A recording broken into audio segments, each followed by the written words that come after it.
அம்பாள், ஆற்றில் ஒளிந்திருந்த அம்பாள். நெல்லையில் தாமிரபரணி நதிக்குள் நடந்த இந்த சம்பவம் தமிழ்நாடு முழுக்க ஒரு பெரிய ஷாக் நியூஸ். நெல்லையை ஒட்டியிருக்கிற சேரன்மாதேவி சக்திகுளம் கிராமத்துல தான் இந்த சம்பவம் நடந்திருக்கு.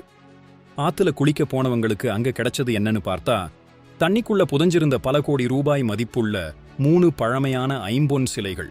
இதுல 2 அடி உயர காளை மேல அமர்ந்திருக்கும் அம்பாள் சிலை ஒன்னு, கையில சங்கு வேறு இருக்கு.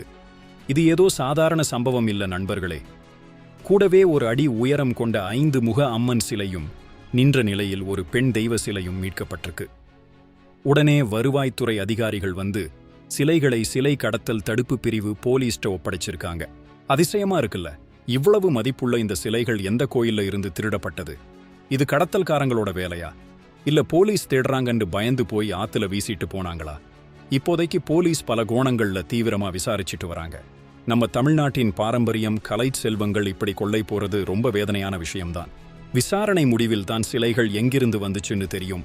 ஆனா ஒன்னு, அம்பாள் தன்னைதானே தாமிரபரணி ஆத்திலிருந்து வெளிப்படுத்தி இருக்கா? இந்த சிலைகள் திருடப்பட்டவையா அல்லது கடத்தல்காரர்களால் வீசப்பட்டவையா? உங்க கருத்து என்ன? கமெண்ட்ல சொல்லுங்க.